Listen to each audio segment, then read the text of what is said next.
Hello दोस्तों, स्वागत है आपका हमारे यूट्यूब चैनल देवभूमि स्टडी पॉइंट में। आप सभी कैसे हैं मित्रों? मैं उम्मीद करता हूं आप सभी स्वस्थ होंगे, मस्त होंगे। आपकी स्टडी काफ़ी ज़्यादा अच्छी चल रही होगी दोस्तों। आप में से कई सारे दोस्तों का अभी पटवारी का एग्जाम हो रखा है दोस्तों, तो आप लोगों ने अभी तक अपने आंसर लगभग मिला लिए होंगे। अभी तक आप लोगों को पता चल ही गया होगा कि लगभग मेरे कितने सही बैठ रहे हैं। उसका जो लगभग सेफ स्कोर है दोस्तों 70+ वाले, यानी कि जो 70 वाले हैं वह एक बार के लिए अपने आप को सेफ जोन में समझ सकते हैं, और 65+ वाले भी रेस में बने हुए हैं। तो दोस्तों, अब आप लोगों का जो अगला एग्जाम है वह है आपका कनिष्ठ सहायक का, जो कि आपका 5 मार्च को होना है। उसमें आप सभी को पता है कि जनरल साइंस से पूछी जानी है। तो दोस्तों, उसमें जनरल साइंस पूछी जानी है, तो मैं आज उसी साइंस का एक टॉपिक कोशिका कोशिका मैं आज आप लोगों के साथ डिस्कस करने वाला हूं दोस्तों। तो उससे पहले अगर आप लोग इस चैनल पर नए आए हैं तो चैनल को सब्सक्राइब कर लीजिएगा दोस्तों, वीडियो को लाइक करके शेयर कर दीजिएगा। देखिए दोस्तों, आप अगर सब्सक्राइब करते हैं, वीडियो को लाइक शेयर करते हैं, तो दोस्तों इससे क्या होता है ना, हमारा मनोबल बढ़ता है। हमारा मन करता है कि हम और ज़्यादा मेहनत करें आप लोगों के लिए, और ज़्यादा बेहतरीन कंटेंट आप लोगों तक पहुंचा पाएँ। तो दोस्तों, अगर आप लोग सपोर्ट करेंगे तो हम भी आगे और ज़्यादा अच्छा करने का प्रयास करेंगे और ज़्यादा बेहतर होते जाएंगे समय के साथ साथ। तो दोस्तों, अगर आप लोग इस चैनल पर नए आए हैं तो चैनल को जरूर सब्सक्राइब कर लेना, वीडियो को लाइक करके शेयर कर देना। ऐसे ही महत्वपूर्ण टॉपिक आपको इस चैनल पर आपको देखने के लिए मिलेंगे, तो अपना सहयोग बनाना, अपना साथ रखना दोस्तों। आगे बढ़ते हैं दोस्तों, प्रारंभ करते हैं आपका टॉपिक कोशिका। तो दोस्तों, कोशिका कोशिका क्या है आप सभी के दिमाग में सबसे पहले रहता है। तो देखते हैं दोस्तों, कोशिका क्या है। कोशिका किसी भी जीव की आधारभूत संरचना एवं कार्यात्मक इकाई होती है।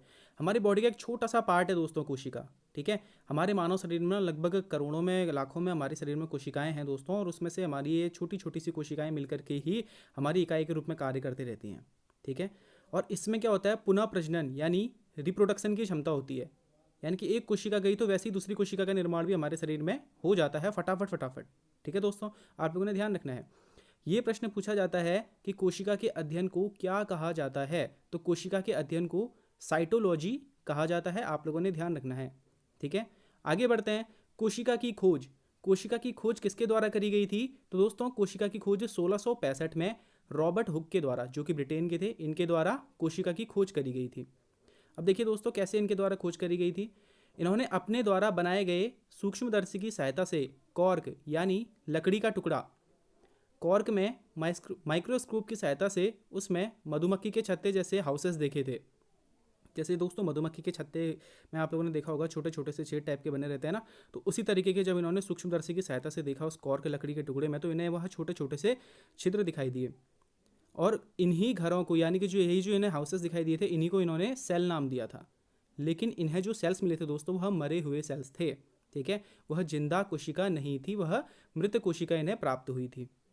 अब अगला तथ्य आपने ध्यान रखना है, माइक्रोग्राफिया पुस्तक। दोस्तों, जो माइक्रोग्राफिया पुस्तक है यह रॉबर्ट हुक के द्वारा लिखी गई है। और ये क्यों इंपॉर्टेंट है? तो रॉबर्ट हुक ने अपनी पुस्तक माइक्रोग्राफिया में पहली बार सेल्स की चर्चा की थी। ठीक है, आप लोगों ने ध्यान रखना है कि रॉबर्ट हुक ने अपनी किस पुस्तक में पहली बार सेल्स की चर्चा करी थी? तो माइक्रोग्राफिया में पहली बार सेल्स की चर्चा करी थी। अगला प्रश्न दोस्तों, आप लोगों ने इसको जरूर ध्यान रखना है कि जीवित कोशिका की खोज। अब आपने देखा होगा ऊपर कि रॉबर्ट हुक ने जो सेल्स ढूंढी थी, जो भी सेल ढूंढे थे दोस्तों, जो भी कोशिका ढूंढी थी, वह मृत सेल्स थे, वह मृत कोशिका थी। लेकिन अगर आपसे प्रश्न पूछा जाता है कि जीवित कोशिका की खोज किसके द्वारा करी गई थी, तो जीवित कोशिका की खोज ल्यूवेन हॉक ने 1674 में जीवित कोशिका की खोज करी थी। तो दोस्तों, दोनों ही तथ्य आपने ध्यान रखना है। प्रश्न पूछा जाए कोशिका की खोज किसके द्वारा करी गई, तो रॉबर्ट हुक के द्वारा 1665 में रॉबर्ट हुक के द्वारा कोशिका की खोज करी गई थी। और अगर इस तरीके से प्रश्न पूछा गया कि जीवित कोशिका की खोज किसने करी, तो ल्यूवेन हॉक ने 1674 में जीवित कोशिका की खोज करी थी। आगे बढ़ते हैं दोस्तों। अभी आपने देखा दोस्तों कि जीवित कोशिका की खोज ल्यूवेन हॉक ने तथा कोशिका की खोज रॉबर्ट हुक के द्वारा करी गई थी। आगे देखना है आपने कि स्लाइडन और स्वान ने कोशिका का सिद्धांत दिया था। तो यह पूछा जाता है कि कोशिका सिद्धांत किनके द्वारा दिया गया था? तो स्लाइडन और स्वान के द्वारा कोशिका सिद्धांत दिया गया था दोस्तों, यानी सेल थ्योरी दी गई थी।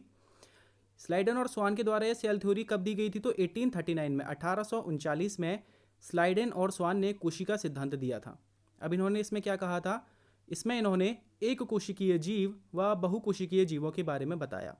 यानी कि इन्होंने बताया कि एक कोशिका वाले जीव भी इस संसार में मौजूद हैं और बहुत सारी कोशिकाओं वाले जीव भी संसार में मौजूद हैं।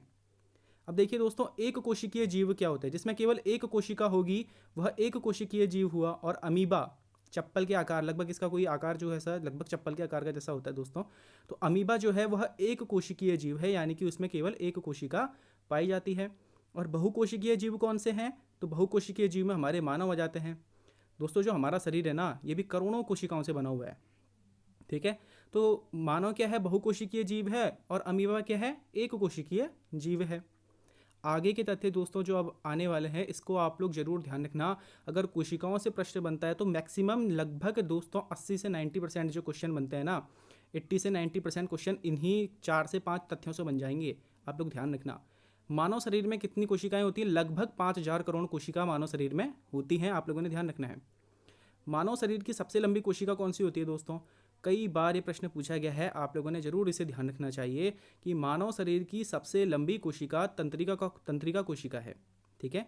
मानव शरीर की सबसे लंबी कोशिका कौन सी है दोस्तों, तो तंत्रिका कोशिका मानव शरीर की सबसे लंबी कोशिका है, जिसे हम नर्व सेल भी कहते हैं।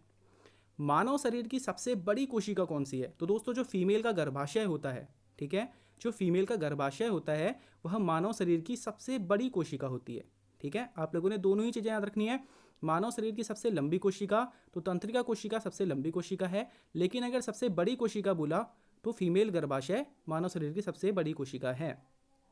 अब देखते हैं दोस्तों कि अगर प्रश्न पूछा जाए समस्त जीवों में सबसे बड़ी कोशिका, यानी कि जितने भी जीवित प्राणी हैं इनमें से सबसे बड़ी कोशिका किसकी होती है, तो जो दोस्तों आप लोगों ने देखा होगा शुतुरमुर्ग जो होते हैं काफ़ी बड़े, उनका जो अंडा होता है, शुतुरमुर्ग का जो अंडा है वो समस्त जीवों में सबसे बड़ी कोशिका है, ठीक है। आपने ये तीनों ही तथ्य ध्यान रखने हैं कि समस्त जीवों में सबसे बड़ी कोशिका तो शुतुरमुर्ग का अंडा समस्त जीवों में सबसे बड़ी कोशिका है। अगर प्रश्न बना समस्त जीवों में सबसे छोटी कोशिका कौन सी होती है, समस्त जीवों में यानी कि जितने भी जीवित प्राणी हैं इन सभी में सबसे छोटी कोशिका कौन सी है, तो माइकोप्लाज्मा सबसे छोटी कोशिका होती है समस्त जीवों में, ठीक है।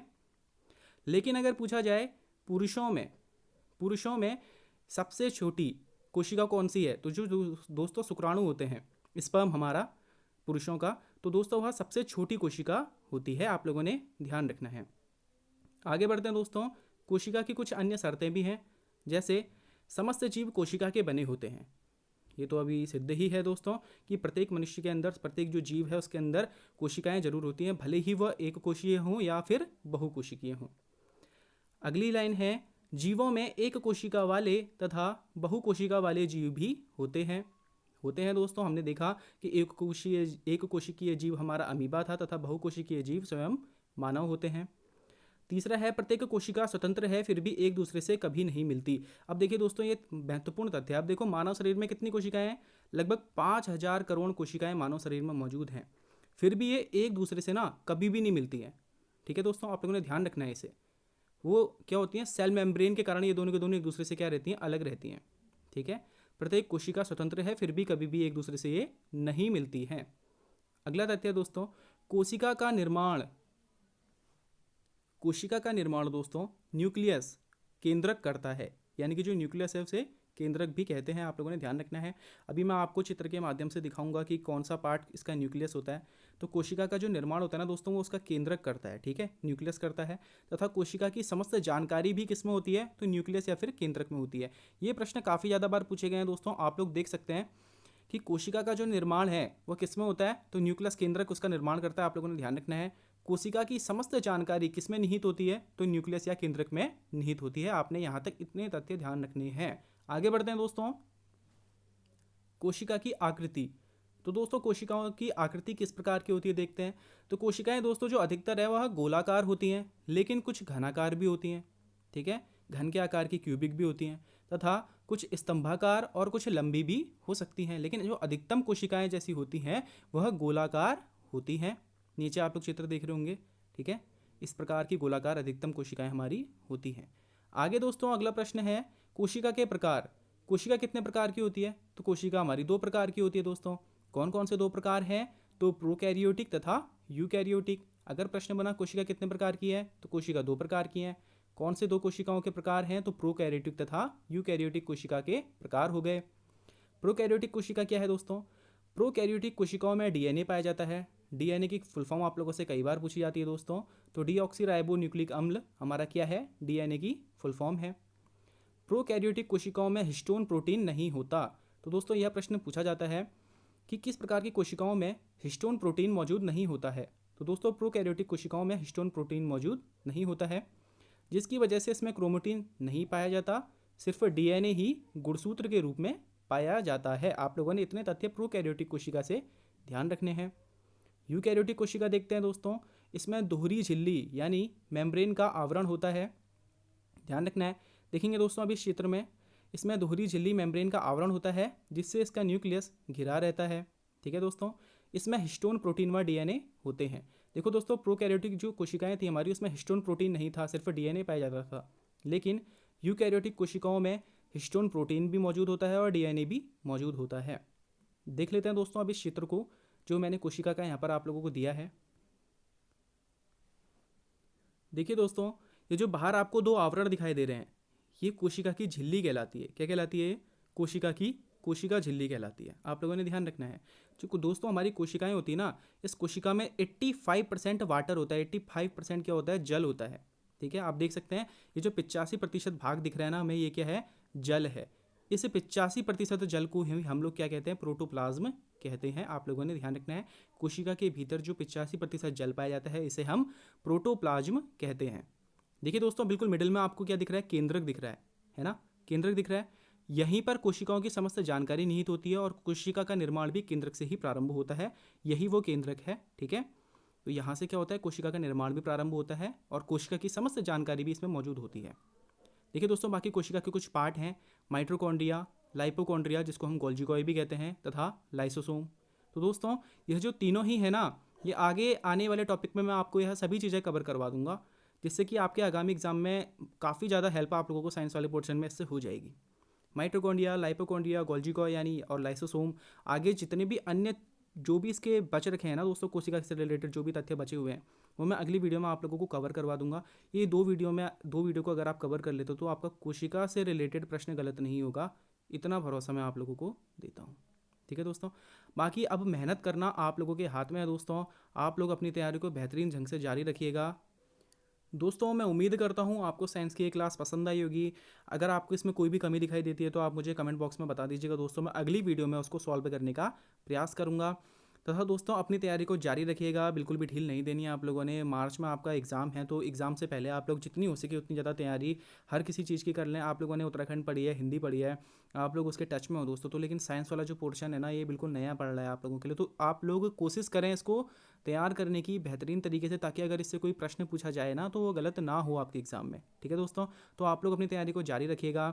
अगर इस चैनल पर अभी भी आप लोगों ने सब्सक्राइब इस चैनल को नहीं कराया तो चैनल को जरूर सब्सक्राइब कर लीजिएगा दोस्तों, अपना सपोर्ट बनाइएगा, अपना साथ बनाइएगा दोस्तों। आगे आपको इस चैनल पर संपूर्ण स्टडी मिलेगी जिसमें आपको उत्तराखंड व हिंदी के संपूर्ण टॉपिक्स पर वीडियोस मिलेंगे दोस्तों। जीके व जीएस के महत्वपूर्ण टॉपिक पर आपको वीडियोस देखने के लिए मिलेंगे। तो दोस्तों आप लोग अपना साथ अपना सपोर्ट बनाए रखिएगा। इसी के साथ मैं अपनी वाणी को विराम देता हूँ दोस्तों, धन्यवाद।